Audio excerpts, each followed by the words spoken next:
Hello students, आप सबका मेरे यूट्यूब चैनल शिक्षा एजुकेशन पर स्वागत है। बच्चों, जो आज हम पढ़ने जा रहे हैं उस टॉपिक का नाम है टाइप्स ऑफ रिएक्शन, मतलब अभिक्रिया के प्रकार।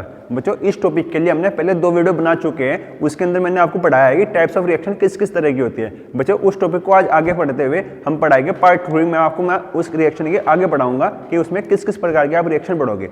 आज इस वीडियो में हम क्या पढ़ेंगे? इस वीडियो में हम 2 तरह के रिएक्शन पढ़ेंगे। पहली क्या होगी? अपघटन रिएक्शन। अपघटन रिएक्शन को इंग्लिश में क्या बोलते हैं? अपघटन को बोलते हैं डीकम्पोजिशन रिएक्शन।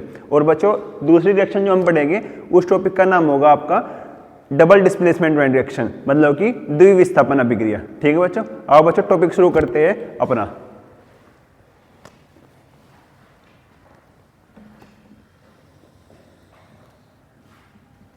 तो पहली रिएक्शन क्या होगी बच्चों हमारी आज का टॉपिक? पहला हमारा होगा अपघटन रिएक्शन। अपघटन हिंदी में बोलते हैं अभिक्रिया, अपघटन अभिक्रिया। और इंग्लिश में क्या बोल रहे? इंग्लिश में बोल रहे हैं डीकम्पोजिशन रिएक्शन। Decomposition reaction. दूसरा हम क्या पढ़ेंगे बच्चों आज? दूसरा हम पढ़ेंगे आज द्विविस्थापन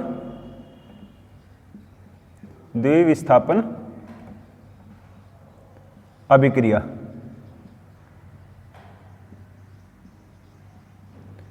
द्विविस्थापन अभिक्रिया को इंग्लिश में क्या बोलते हैं? द्विविस्थापन अभिक्रिया इंग्लिश में बोलेंगे आप लोग डबल डिस्प्लेसमेंट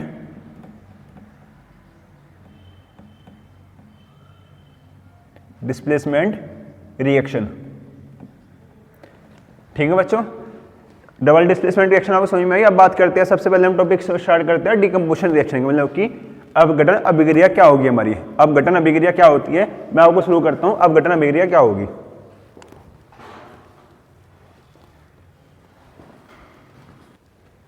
तो बच्चों, अपघटन अभिक्रिया क्या होगी हमारी? अपघटन अभिक्रिया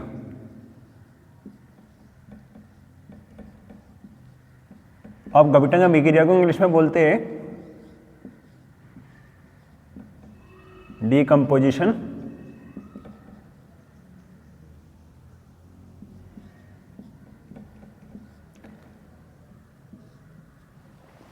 बच्चों, पहले मैं आपको समझाता हूँ डीकम्पोजिशन रिएक्शन होती क्या, मतलब कि अपघटन अभिक्रिया क्या होती है।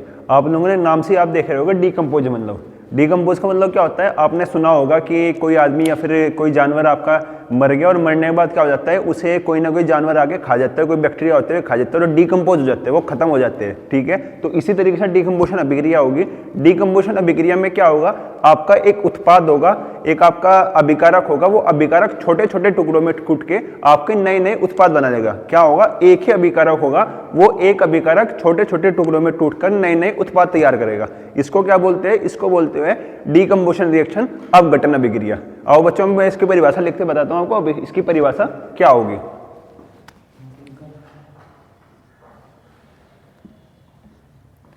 वे अभिक्रियाएं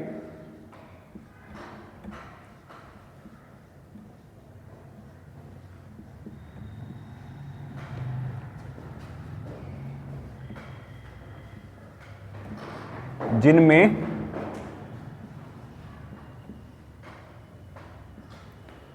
कोई अभिकारक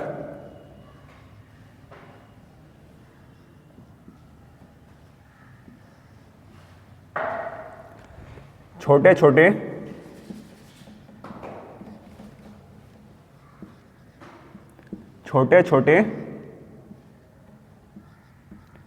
टुकड़ों में टूटकर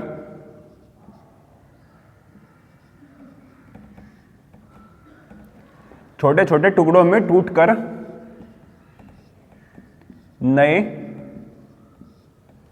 उत्पाद का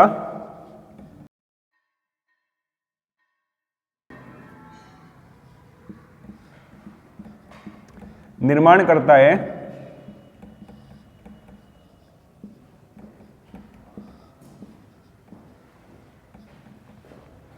उन्हें अपघटन या डीकम्पोजिशन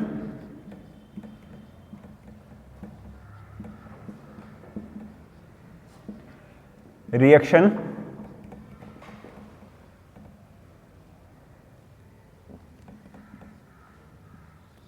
कहते हैं। बच्चों अपघटन अभिक्रिया को एक दूसरे नाम से भी जान सके हैं, वो आपके पेपर में पूछ सकते हैं। अपघटन अभिक्रिया को हम लोग कह सकते हैं वियोजन अभिक्रिया। ठीक है, मैं इसको भी लिख देता हूं आपके लिए, नोट करके यहां पे।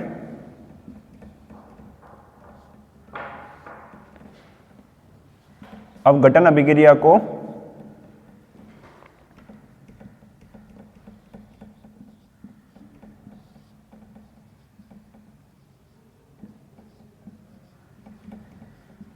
अपघटन अभिक्रिया को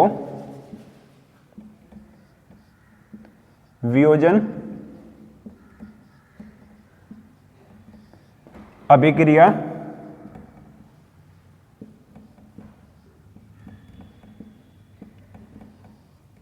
के नाम से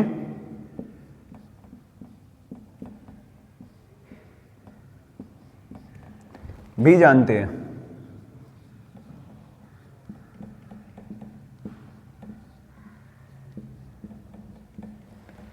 ठीक है बच्चों, अपघटन अभिक्रिया समझ में आई आपको? वे अभिक्रियाएं जिनमें कोई अभिकारक छोटे छोटे टुकड़ों में, मतलब क्या होगा, कोई एक अभिकारक होगा और उसको हम छोटे छोटे टुकड़ों में तोड़ के एक नए उत्पाद, हमारे छोटे छोटे उत्पाद नए निर्माण होंगे, उनको क्या बोलेंगे? अपघटन अभिक्रिया होगी। इसी तरह से अपघटन अभिक्रिया मैंने क्या बताया, वियोजन अभिक्रिया के नाम से भी आप लोग जान सकते हो। आपके बोर्ड के अंदर सीबीएसई बोर्ड में, फिर यूपी बोर्ड में आपसे पूछा जा सकता है कि अपघटन अभिक्रिया को क्या बोलते हैं, फिर अपघटन अभिक्रिया को वियोजन अभिक्रिया के नाम से भी दिया जा सकता है। ठीक है बच्चों, अब हम एक रिएक्शन के थ्रू आपको समझाते हैं कि अपघटन अभिक्रिया क्या होती है। आओ एक रिएक्शन लेते हैं इसके लिए। रिएक्शन में हम क्या लेंगे, यहाँ पे हमने ले लिया यहाँ पे अभिकारक के तौर पे CaCO3। CaCO3 को अगर हम लोग गर्म कर देते हैं तो गर्म करने के बाद क्या होगा हमारा, ये कैल्शियम ऑक्साइड CaO और calcium dioxide, sorry calcium oxide और कार्बन डाइऑक्साइड के रूप में टूटकर आपके सामने आ जाएगा। ठीक है, कैल्शियम ऑक्साइड इसको क्या बोलेगा हम, इसको बोलेंगे कैल्शियम कार्बोनेट।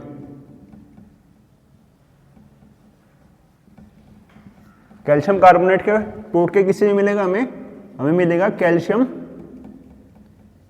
ऑक्साइड और प्लस क्या बाहर निकलेगी हमारी निकलेगी carbon dioxide gas. Carbon dioxide gas हमारी बाहर रिलीज हो जाएगी। तो बच्चों इसमें आप क्या देख रहे हो, आपके पास एक अभिकारक है कैल्शियम कार्बोनेट CaCO3। हमने क्या किया, इसको गर्म करने के बाद क्या होगा, एक छोटे छोटे उत्पाद में कैल्शियम ऑक्साइड में और कार्बन डाइऑक्साइड में, इन दोनों के रूप में आपका टूट के बाहर निकलेगा। इसी को बोलते हैं अपघटन अभिक्रिया, डीकम्पोजिशन रिएक्शन। और बच्चे दूसरे टॉपिक के बारे में बात करते हैं, दूसरी रिएक्शन के बारे में बात करते हैं। हमारी दूसरी रिएक्शन क्या थी?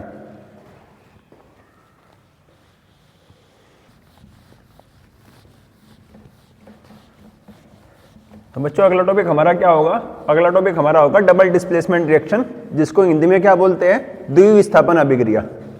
ठीक है बच्चों, और शुरू करते हैं अपने टॉपिक को, डबल डिस्प्लेसमेंट रिएक्शन को, द्विविस्थापन अभिक्रिया को क्या बोलेंगे। दूसरी रिएक्शन होगी हमारी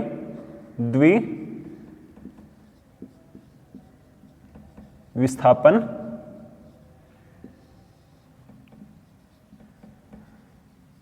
अभिक्रिया। इंग्लिश में क्या बोलेंगे इसको, डबल डिस्प्लेसमेंट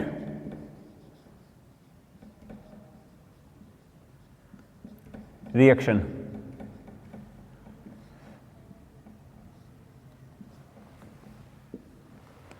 बच्चों पहले मैं आपको बता दूं, द्विविस्थापन अभिक्रिया पढ़ने से पहले आपको विस्थापन अभिक्रिया पढ़नी पड़ेगी। विस्थापन अभिक्रिया होती क्या है, वे मैंने आपको पहले समझाया हुआ है एक वीडियो में, वो आप मेरे आई बटन पे क्लिक करके पढ़ सकते हो। अब मैं बात करता हूं आपको डबल डिस्प्लेसमेंट रिएक्शन की, द्विविस्थापन अभिक्रिया क्या होती है। द्विविस्थापन अभिक्रिया में क्या होगा, द्विविस्थापन अभिक्रिया में आपके जैसे कि आपके इलेक्ट्रॉन्स की या फिर आयनों का क्या होगा, आदान प्रदान होगा। आदान प्रदान क्या होगा, आयनों का आदान प्रदान होगा। और डिस्प्लेसमेंट रिएक्शन में क्या होता है, डिस्प्लेसमेंट रिएक्शन में आपके आयनों का आदान प्रदान ना होके उसमें पूरे पूरे तत्वों का आदान प्रदान होता है। आओ बच्चों पहले देखते हैं डबल डिस्प्लेसमेंट रिएक्शन क्या होती है, इसकी परिभाषा लिखते हैं।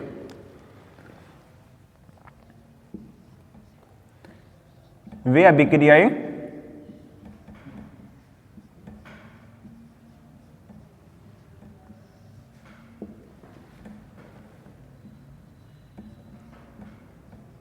जिसमें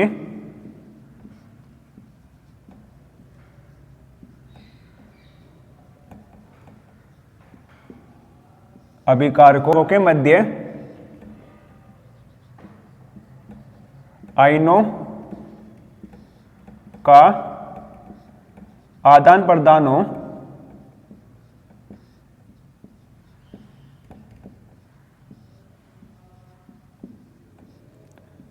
उन अभिक्रियाओं को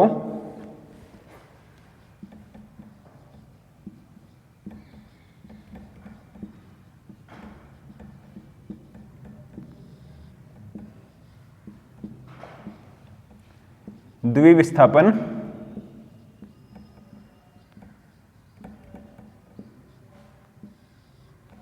या डबल डिकम्पोजिशन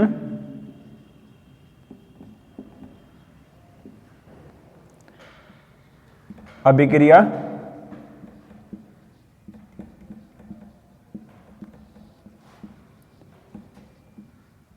कहते हैं।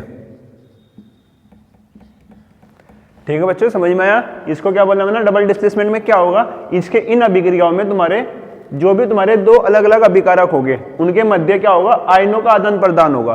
ठीक है बच्चों, उन अभिक्रियाओं का बोलेंगे, उन अभिक्रियाओं को बोलेंगे द्विविस्थापन अभिक्रिया। अब बात करते हैं बच्चों द्विविस्थापन अभिक्रिया की। एक रिएक्शन लेते हुए उसे समझते हैं कि किस तरह से द्विविस्थापन अभिक्रिया होती है हमारी।